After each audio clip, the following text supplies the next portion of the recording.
नमस्कार, India voice देख रहे हैं आप। आपके साथ मैं हूं बबीता। बड़ी खबर गोरखपुर से आ रही है, जहां पर सीएम योगी आदित्यनाथ ने जनता दर्शन कार्यक्रम लगाया है। तो सीएम योगी आदित्यनाथ ने जनता दर्शन कार्यक्रम लगाया गया है, तो दूर दूर से फरियाद लेकर सैकड़ों फरियादी पहुंचे सीएम योगी आदित्यनाथ के पास। तो सीएम ने एक एक करके सभी की समस्याओं को सुना।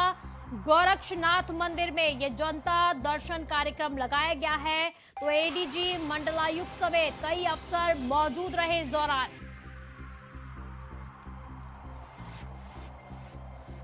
तो गोरखपुर से आपको इस वक्त की बड़ी खबर बता रहे हैं। सीएम योगी आदित्यनाथ ने जनता दरबार लगाया है, तो सभी फरियादी अपनी फरियाद लेकर सीएम के पास पहुंचे हैं। तो सीएम ने एक एक करके सभी की समस्याओं को सुना। तो गोरक्षनाथ मंदिर में ये जनता दर्शन कार्यक्रम लगाया गया है, तो एडीजी, मंडलायुक्त समेत कई अफसर इस दौरान मौजूद रहे।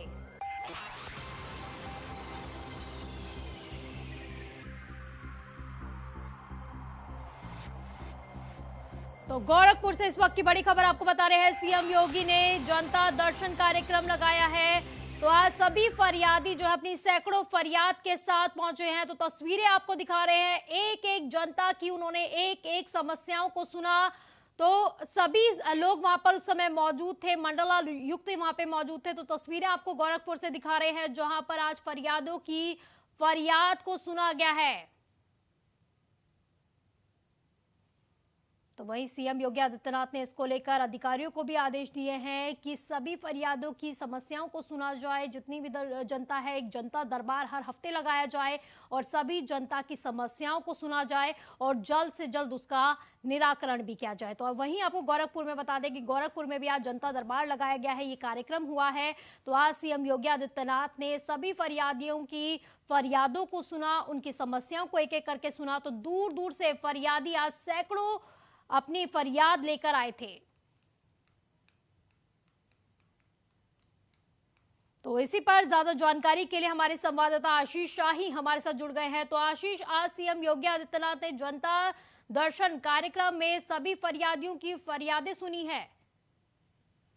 जी बिल्कुल, मैं आपको बता दूं कि प्रदेश के मुख्यमंत्री योगी आदित्यनाथ जब भी गोरखपुर में होते हैं तो अपने दो रूप में नजर आते हैं। वहीं पूजा अर्चना करते हैं तो एक महंत के रूप में नजर आते हैं, तो वहीं जब प्रदेश के मुखिया लोगों की समस्या को सुनते हैं, निवारण के आदेश देते हैं, तो प्रदेश के मुख्यमंत्री के रूप में नजर आते हैं। ऐसे ही गोरखपुर में भी आज सैकड़ों के तादाद में फरियादी प्रदेश के कोने कोने से आए हैं, जहाँ पे मुख्यमंत्री योगी आदित्यनाथ ने एक एक फरियादी के पास जाकर उनकी फरियाद सुनी और अधिकारियों को तत्काल निवारण के आदेश दिए। तो क्या क्या समस्याएं जनता ने अपने मुखिया के सामने रखी, आशीष? जी बिल्कुल, मैं आपको बता दूं कि थाने प्रशासन से परेशान दुखियारे लोग प्रदेश के कोने कोने से आते हैं, रात भर गोरखनाथ मंदिर में विश्राम करते हैं और सुबह जनता दर्शन में पहुंचते हैं, अपने मुख्यमंत्री से शिकायत करते हैं। वैसे ही आज का भी रहा, कोई थाने से परेशान है, कोई प्रशासनिक परेशान है, तो किसी की जमीन कब्जा हो गई। तो ऐसे तमाम सारी समस्या को लेकर लोग आते हैं, लेकिन अधिकारियों को तत्काल मुख्यमंत्री योगी आदित्यनाथ ने आदेश दिए कि तत्काल निवारण किया जाए। लेकिन आशीष, एक तरह की लापरवाही भी देखी जाती है। सीएम योगी आदित्यनाथ जो है आदेश देते हैं अधिकारियों को कि हर हफ्ते एक जनता दर्शन, ये जनता दरबार कार्यक्रम लगना चाहिए, लेकिन उसके बावजूद भी इतने सैकड़ों संख्या में जनता अगर सीएम के पास पहुंच रही है, तो कहीं ना कहीं लापरवाही तो दिखाई देती है अधिकारियों की। जी देखिए, बिल्कुल लापरवाही है, लेकिन सबसे बड़ी चीज ये है कि जिस तरह से जितनी सरलता से प्रदेश के मुख्यमंत्री योगी आदित्यनाथ लोगों से मिलते हैं, तो सभी लोगों को उनसे मिलने की भी लालच होती है कि हम सीधे मुख्यमंत्री से अपनी बातें बोलेंगे। तो ये कहा जाएगा कि प्रदेश के कोने कोने से लोग आते हैं, सिर्फ अपने मुख्यमंत्री एक ही उनकी आस रहती है कि प्रदेश के मुख्यमंत्री तो वो आते हैं, अपनी समस्याओं को बताते हैं, मुख्यमंत्री उनकी बातों को सुनते हैं, तत्काल उन्हें अधिकारियों को तत्काल वहीं के वहीं निवारण करने के आदेश देते हैं कि जल्द से जल्द इसका निवारण किया जाए। तो कितने लोगों से आज उनकी मुलाकात हुई है, कितने फरियादियों की उन्होंने फरियाद सुनी है, कोई संख्या को लेकर आपको जानकारी? जी देखिए, 300 से 500 के बीच में जनसंख्या रहती है, क्योंकि जनसंख्या आती जाती है, जनता दर्शन में होते रहते हैं और वहां से फिर निकलती रहती है। तो आशीष, क्या कहा जाए, कितना लंबा ये कार्यक्रम चलने वाला है फिर जनता दर्शन वाला? जी देखिए, जनता दर्शन का कार्यक्रम खत्म हो चुका है, क्योंकि मुख्यमंत्री योगी आदित्यनाथ पहले गोरखनाथ मंदिर में दर्शन पूजन करते हैं, गौशाला जाते हैं, वहाँ गाँव को सेवा करते हैं, उसके बाद सीधे जनता दर्शन पहुंचते हैं। तो 7:30 पौने 8 बजे के लमसम मुख्यमंत्री योगी आदित्यनाथ जनता दर्शन में गए हैं। वहाँ क्या आशीष कुछ ऐसे लोग भी थे जिनका सीधा सीधा निराकरण किया गया समस्या का? जी बिल्कुल, देखिए जितने भी लोग यहाँ पे होते हैं जिनकी थाने से जिनकी प्रशासनिक कोई दिक्कत होती है उसे तत्काल निवारण करने के, क्योंकि साथ में डीएम, कमिश्नर, एडीजी, एजी इनके सारे आला अधिकारी होते हैं और तत्काल उन्हें निवारण के आदेश देते हैं। अधिकारी तत्काल उस फॉर्म को लेते हैं, जो भी एप्लीकेशन कराता है तत्काल संबंधित थाने, संबंधित प्रशासनिक अधिकारी को फोन करके तत्काल निवारण के आदेश देते हैं। चलिए, बहुत बहुत शुक्रिया आपका इन तमाम जानकारी के लिए आशीष। तो वहीं सीएम योगी आदित्यनाथ का एक दिवसीय काशी दौरा भी है आज। तो सीएम योगी आदित्यनाथ का एक दिवसीय काशी दौरा भी होने वाला है आज। तो 101वीं बार आज काशी पहुंचेंगे सीएम योगी आदित्यनाथ। लगभग 3 बजे पुलिस लाइन हेलीपैड पहुंचेंगे सीएम योगी। तो बुद्धा थीम पार्क में आयोजित कार्यक्रम में भी वो शामिल होने वाले हैं। तो पीएम जीवन पर आधारित पुस्तक का आज वो विमोचन भी करने वाले हैं। तो आज गोरखपुर के दौरे पर भी हैं, उसके बाद जो है वो काशी भी जाएंगे। तो काशी में उनका आज दौरा होने वाला है। तो उनके दौरे को लेकर जो है काफी ज्यादा लोग उत्साहित भी नजर आ रहे हैं। जिस तरह से हमने आपको पहले बताया, गोरखपुर में आज उन्होंने फरियादियों की फरियाद भी सुनी है। सैकड़ों फरियादी आज उनके पास पहुंचे थे। तो वहीं अब वो काशी भी जाएंगे। कई कार्यक्रम आज रखे गए हैं। तो सीएम योगी का एक दिवसीय आज काशी का दौरा भी होने वाला है। तो वहीं 101वीं बार आज काशी पहुंचेंगे सीएम योगी आदित्यनाथ, यानी कि सेंचुरी मार चुके हैं पूरे के 101वीं बार जो है आज काशी पहुंचने वाले हैं सीएम योगी आदित्यनाथ। तो लगभग 3 बजे पुलिस लाइन हेलीपैड पहुंच जाएंगे सीएम योगी आदित्यनाथ। वहीं बुद्धा थीम पार्क में आयोजित एक कार्यक्रम रखा गया है, उसमें भी शामिल होंगे। तो पीएम जीवन पर आधारित आज एक पुस्तक का विमोचन भी होने वाला है, जिसमें वो शिरकत करने वाले हैं।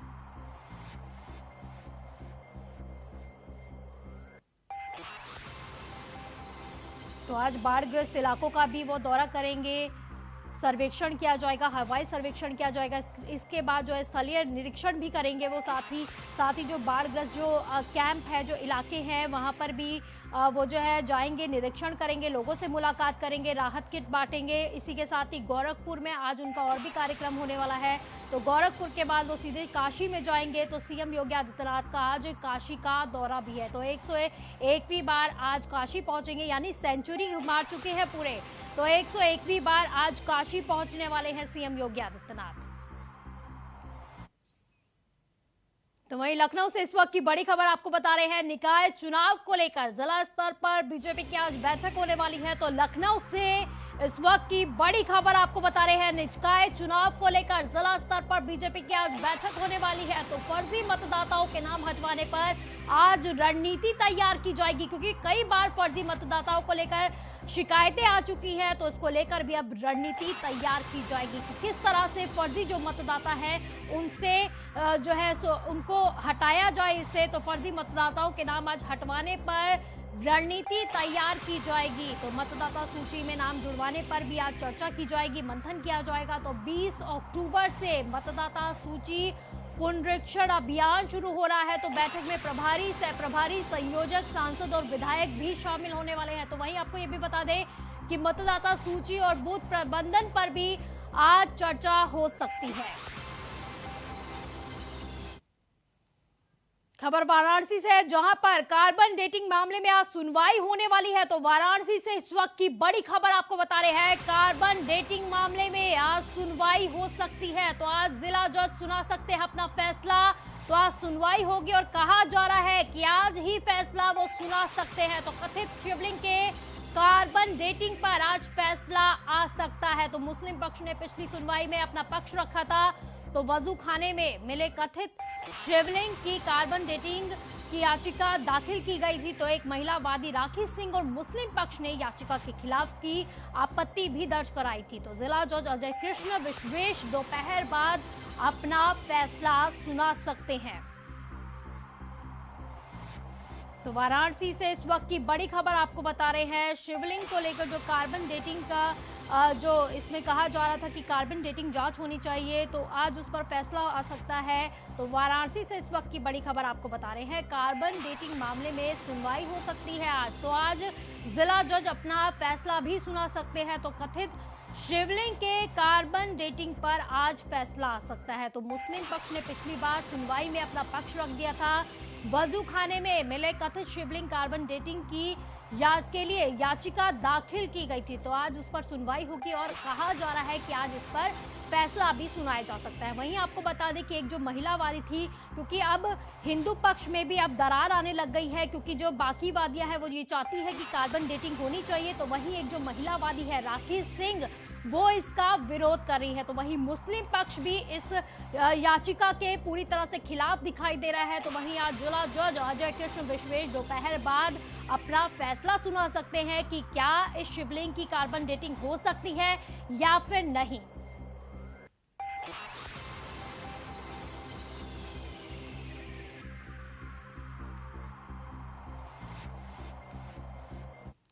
तो इसी पर ज्यादा जानकारी के लिए हमारे संवाददाता अभिषेक जुड़ गए हैं हमारे साथ। तो अभिषेक, आज कार्बन डेटिंग मामले में सुनवाई होने वाली है, क्या आज फैसला भी आ सकता है?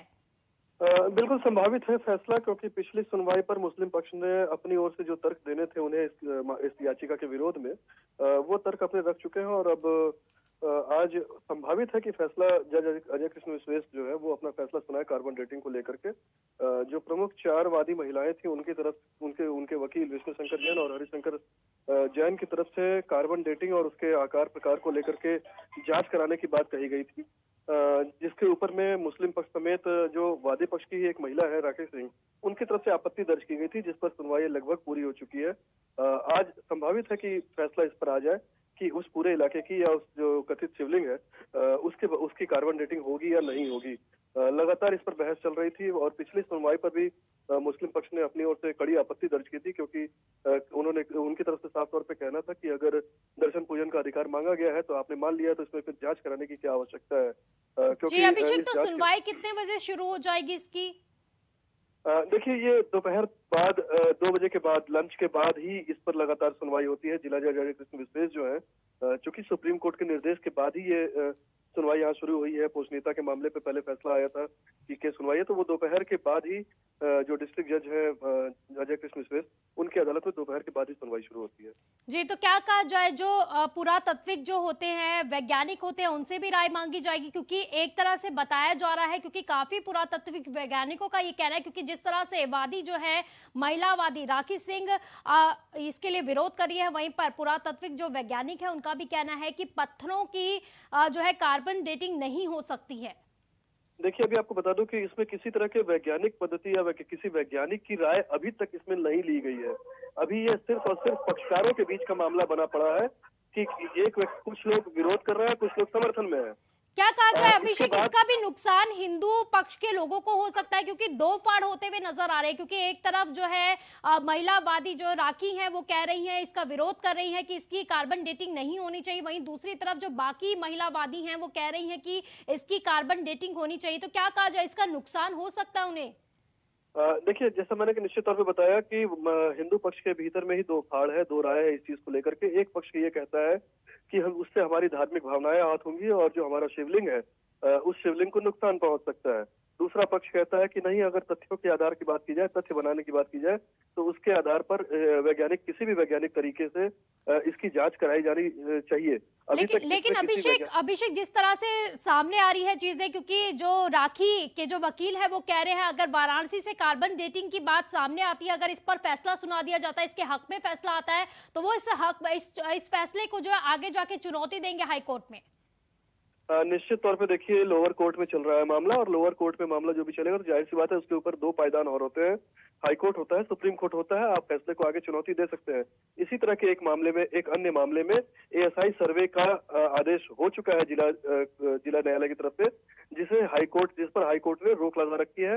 वो 1991 का मामला है, जो कि आदि विश्वेश्वर बनाम अन्य का मामला है, जिसमें जो व्यास परिवार है जो आदि विश्वेश्वर की तरफ से जिन्होंने मुकदमा दायर किया है, उनकी तरफ से साइज सर्वे की जो इजाजत है वो न्यायालय की तरफ से मिल चुकी है, जिला न्यायालय की तरफ से। लेकिन अब हाईकोर्ट में उसको चुनौती दी गई है और वहां से उस पर रोक लगी हुई है। तो ये एक न्यायिक प्रक्रिया है, ये बहुत ही स्वाभाविक प्रक्रिया है। अभी जो फैसला आएगा उस फैसले के बाद वैज्ञानिकों की एक पूरी टीम गठित की जाएगी और उस पर सबसे पहले ये पता लगाया जाएगा कि ये जो एसेट है या ये जो संपत्ति है, चाहे वो वक्फ बोर्ड की हो, चाहे मंदिर की हो, चाहे जिसकी भी हो, ये फैसला तो बाद में होगा, लेकिन उसको कोई किसी तरह का नुकसान ना हो सके उसके लिए कौन सा तरीका अपनाया जाना चाहिए। तो ये एक बड़ी लंबी प्रक्रिया है। आज इस पर निश्चित तौर पे मोहर लगने की संभावना है कि इसकी कार्बन डेटिंग या वैज्ञानिक पद्धति से। बिल्कुल अभिषेक, वो सुनवाई के बाद ही पता चलेगा कि आज फैसला आएगा या फिर नहीं। फिलहाल के लिए बहुत बहुत शुक्रिया आपका इन तमाम जानकारी के लिए। तो वहीं भदोही से इस वक्त की बड़ी खबर आपको बता रहे हैं। दुर्गा पूजा पंडाल अग्निकांड मामले में बड़ी खबर आपको बता रहे हैं। इलाज के दौरान 25 साल की युवती की मौत हो गई है। तो इससे पहले एक महिला की मौत हुई थी, तो इलाज के दौरान आज 25 साल की युवती की भी मौत हो गई है। तो हादसे में अब तक मृतकों की संख्या 16 पहुंच गई है। तो अस्पताल में भर्ती कई मरीजों की हालत अभी भी नाजुक बनी हुई है।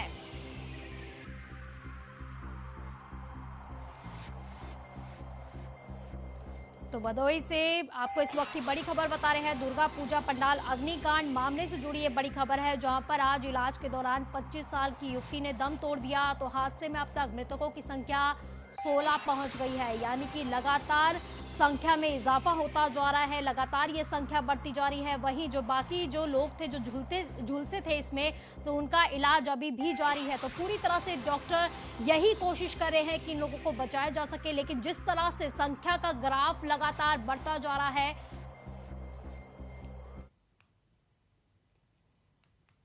तो इसी पर ज्यादा जानकारी के लिए हमारे संवाददाता चंद्र बालक हमारे साथ जुड़ गए हैं। तो चंद्र बालक, क्योंकि कल भी हम इसी पर बात कर रहे थे कि लगातार, क्योंकि कल भी यही खबर आई थी कि एक महिला की मौत हुई है और आज ये खबर आ रही है कि 25 साल की एक और युवती ने दम तोड़ दिया है, यानी कि लगातार संख्या में इजाफा हो रहा है।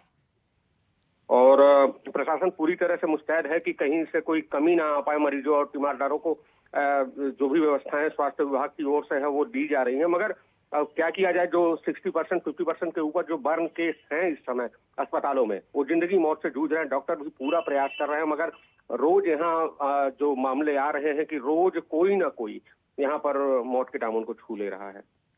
तो चंद्र बालक, क्या कहा जाए, अभी भी कितने लोगों की हालत नाजुक बताई जा रही है? अभी भी ये कुछ नहीं कहा जा सकता, क्योंकि अभी भी बता दें कि अस्पताल परिसर में कुल 60 के ऊपर 61 मरीजों का इलाज चल रहा है और उसमें अभी भी लगभग 10 से 15 लोगों की कंडीशन को अभी क्रिटिकल माना जा रहा है। लेकिन चंद्र बालक, जिनकी वजह से ये अस्पताल पहुंचे, उन पर क्या कुछ कार्रवाई हुई है अभी तक? उनके ऊपर तो FIR कर दिया प्रशासन ने, लेकिन प्रशासन भी ये समझे कि प्रशासन ने जिनके ऊपर FIR किया, क्या प्रशासन को भी वहां पे वो व्यवस्थाएं नहीं देनी चाहिए थी? बिल्कुल, कई सवाल चंद्र बालक प्रशासन पर भी उठ रहे हैं। वही सभी लोग ये भी देख रहे हैं कि किन किन पर कार्रवाई हो रही है। फिलहाल के लिए बहुत बहुत शुक्रिया आपका इन तमाम जानकारी के लिए। वक्त हो चला एक छोटे से ब्रेक का। ब्रेक के बाद जल्द हाजिर होंगे।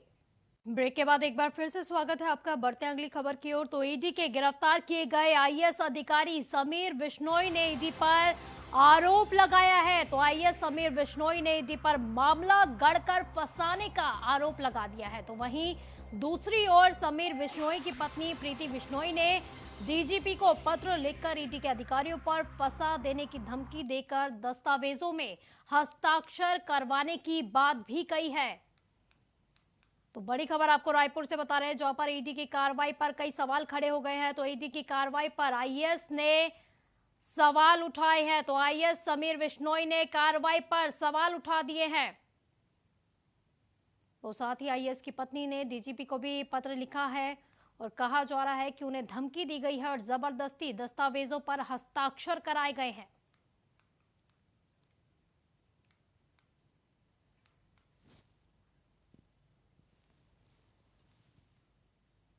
तो बड़ी खबर आपको बता रहे हैं रायपुर से, जहां पर ईडी के गिरफ्तार किए गए IAS अधिकारी समीर बिश्नोई पर ईडी पर ही आरोप लगा दिए हैं। तो इसी पर ज्यादा जानकारी के लिए मनोज हमारे संवाददाता हमारे साथ जुड़ गए हैं। तो मनोज, ईडी के गिरफ्तार किए गए IAS अधिकारी ने ही खुद ईडी पर कई सवाल खड़े कर दिए। जी आपको बता दें कि समीर बिश्नोई की पत्नी ने ईडी के गिरफ्तारी को लेके DGP को एक पत्र लिखा है। उन्होंने ईडी के ऊपर काफी आरोप लगाए हैं। उन्होंने आरोप लगाया है कि हमारे पति को प्रताड़ित किया जा रहा है। तो क्या कहा जाए इस पर, क्या कोई जांच भी, अब जांच के लिए टीम भी गठित की जा रही है, क्योंकि ईडी पर काफी गंभीर आरोप लगाए गए हैं? जी जी जी जी जी। और यहाँ तक उन्होंने आरोप लगाया है कि हमारे पति को दवा नहीं दी जा रही है, खाना नहीं दिया जा रहा, इस तरह के बड़े आरोप लगाई हैं। चलिए, बहुत बहुत शुक्रिया आपका इन तमाम जानकारी के लिए।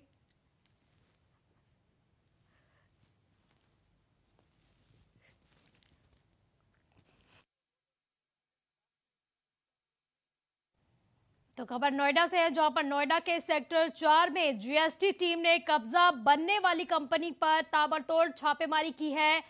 तो नोएडा से इस वक्त की बड़ी खबर आपको बता रहे हैं, जहां पर नोएडा के सेक्टर 4 में जीएसटी टीम ने कब्जा करने वाली कंपनियों पर ताबड़तोड़ छापेमारी की है। तो टैक्स चोरी की सूचना पर जीएसटी टीम ने गर्ग हार्डवेयर और जय हार्डवेयर नाम की कंपनियों पर छापेमारी की बड़ी कार्रवाई की है, जिसके बाद इलाके में अब हड़कंप मच गया है।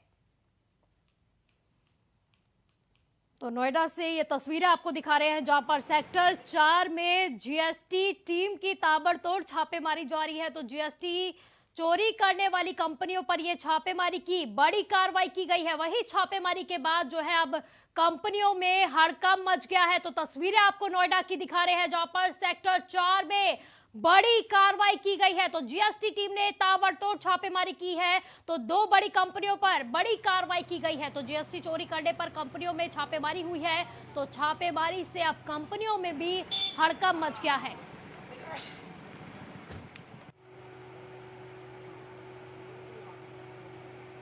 तो टैक्स चोरी की सूचना पर जीएसटी टीम ने सेक्टर 4 में बड़ी छापेमारी की कार्रवाई की है। तो गर्ग हार्डवेयर और जय हार्डवेयर नाम की जो दो कंपनी है उसमें छापेमारी की गई है।